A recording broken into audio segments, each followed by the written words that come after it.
di lapangan mungkin kita akan ketemu dengan buyer-buyer, kembali lagi buyer-buyer yang serius, tapi ada juga buyer-buyer yang mungkin kurang serius. Ada buyer-buyer yang masuk kategori dipertanyakan kenapa kok dia begitu gitu. Nah ini mungkin masuk dalam tahap. Jadi kalau ceritanya Ci Indah ini posisi sudah nego, sudah deal ya Ci ya, posisi sudah nego, sudah deal, tapi ketika ditarik UTJ enggak aja, mundur, dan karena memang kita sebagai agen properti sudah meyakinkan owner untuk melepas harga segitu, ya kadang owner minta pertanggungjawaban kita dong gitu kan, mana bayarnya ini teh bener tuh kemarin ngebujuk nurunin harga, sekarang udah diiyain bayarnya nggak ada. Nah itu sebetulnya beban terberat kita sebagai agen properti gitu, beban moral. Nah memang kembali lagi kita sebagai agen properti ini satu harus yang wajib adalah, yang nggak bisa dihapus adalah latihan apa? Latihan di lapangan.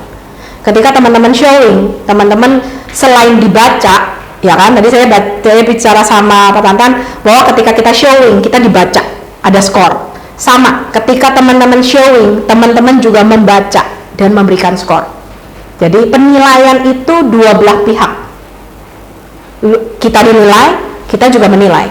Ketika saya ketemu dengan klien, maka saya akan menilai profil langsung. Oh, dia seperti apa bayarnya? Banyak ngomong, omdo, beneran ngomongnya. Cara pembayaran gimana? Cash, KPR, itu semua harus dibaca. Nah, ketika memang sebetulnya nggak bisa dipatok rata, tapi ada buyer-buyer yang memang terlalu terlalu menggambarkan yang baik, misalkan ya itu kayak tadi, saya mah nggak mau UTJ, saya mah maunya cash langsung lunas. Nah itu sebetulnya sudah tanda bahwa dia buyer yang berbeda. Apakah benar kenyataannya pada begitu? Kebanyakannya cerita sih enggak. Kebayangnya. Jadi kalau gini, segala sesuatu yang terlalu baik kita juga harus hati-hati.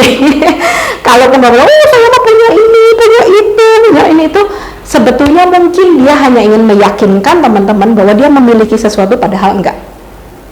Gitu. Bukan berarti kita menjudge, tapi ketika kita berturun ke lapangan, kita harus bijak dan menilai mana yang didengar, mana yang ini kayaknya nggak bener, mana yang kayaknya nggak gini-gini amat lah aslinya. Nah itu tuh penilaian yang bisa diasah di lapangan gitu. Gini, banyak sekali saya ketemu agen yang berharap satu kali closing gede, misalkan 20M, 30M, 40M, 50M, banyak kan. Ini saya lagi handle nih 50M, ini bayarnya dari Jakarta nih, bener nih apa-apa ratusan M bahkan. Salah nggak? Nggak. Tapi buyer-buyer yang begitu itu 1 banding 1000. 1 banding 1000. Menemukan satu ini yang benar-benar itu perlu waktu, perlu keahlian, dan perlu segala macam. Nah, yang sisanya 900 ini apa? Yang kadang abal-abal gitu. Tapi ada banyak di kita yang karena berharap closing gede, itu tuh tertutupi. Kita kayak pakai kacamata abu-abu lah, yang kita melihat di buyer serius. Tapi sebetulnya lihatlah benar-benar ini buyer bener nggak. Nah itu sebetulnya ada Ci gitu. Nah saya nggak tahu cerita Cici gimana, tapi apakah mungkin sebetulnya tanda-tanda itu ada. Bayang ya Ci ya, saya pernah balik lagi, saya pernah belum ada yang dengar, saya waktu 2018, antara 2017-2018 saya pernah handle satu klien. Saya ketemu di KBP. Memang awal dia nyari tanah, terus dia bilang, oh Vin, saya nyari tanah, tapi saya juga kalau di kota ada yang bagus, kayak daerah-daerah mewah, seperti Hegarmanah, seperti itu saya mau, atau daerah-daerah yang Riau, apa, oh oke Ci, cari budget berapa, iya cobalah kan ngikutin lah harga-harga di sana, mak Cici juga tahu, ya, oke Ci, coba cariin, saya cariin, yang bisa buat usaha. Oke, dah di KBP gimana Ci? KBP kalau ini karena harganya masih oke, kayaknya Cici juga mau beli, nunggu uangnya.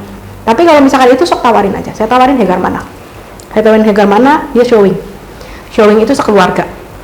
Showing sendiri, showing berdua dengan pasangan, showing sekeluarga itu beda ya levelnya ya, kebayang ya. showing sendiri itu yang paling lemah levelnya, karena namanya beli properti biasa pasti ngajak pasangan ya kan, nggak mungkin tiba-tiba suaminya bilang, bunda saya beli properti hari ini, kan nggak mungkin kan gitu. Jadi kalau teman-teman showing dia datang sendiri, rasanya saya kadang juga macam kok nggak bawa pasangan sih, nanti kudu datang lagi dong gitu kan gitu. Tapi kalau showing berdua itu lebih meyakinkan, oh ini serius nih, sampai suami istri janjian datang melihat rumah, mereka serius, ini bawa keluarga. Jadi kan lebih serius lagi buat saya. Oke, singkat kata, dia nego 2 unit, yang satu 55, yang satu 60M, yang satu 65M, total 130-an lah total. Dia showing berapa kali? Dia showing 3 kali. Showing 3 kali, keluarga datang, bahkan yang terakhir itu dia bawa mamahnya yang sudah sepuh nggak bisa jalan, dibawa karena supaya mamahnya yang akan tinggal di sana, sampai dipapah-papah dengan serba sulit.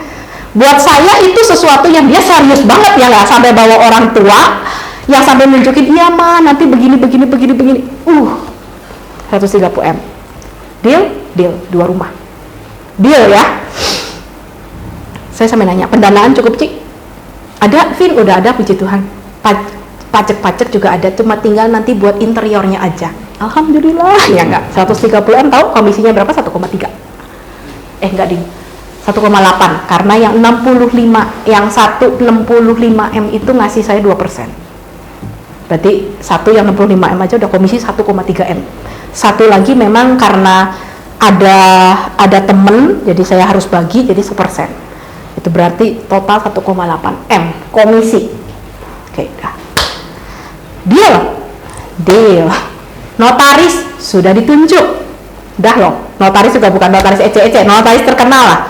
Ini kebetulan notarisnya ke saudara saya mau pakai notaris ini. Begitu tahu notarisnya, oke lah, pede lah. Ini notaris beken. UTJ Ci? Enggak. Ci, owner butuh pengikat sedikit aja sok. Jadi nanti begitu itu langsung surat masuk. Enggak. Seminggu, alasan lah, anjingnya sakit lah, apalah, ya dia penyayang anjing. Anjing Cici lagi sakit, Cici lagi pusing. Oke, seminggu. Saya tuh sampai bilang sama Kohandi, kalau dia bilang, Vin 3 bulan lagi uangnya ada, saya Cici UTC, saya akan lebih happy. Kenapa? Karena saya dalam 3 bulan itu saya bisa ngerjain yang lain. Tapi ini enggak. Dia mundur, oke Vin nggak bisa ketemu 3 hari lagi ya.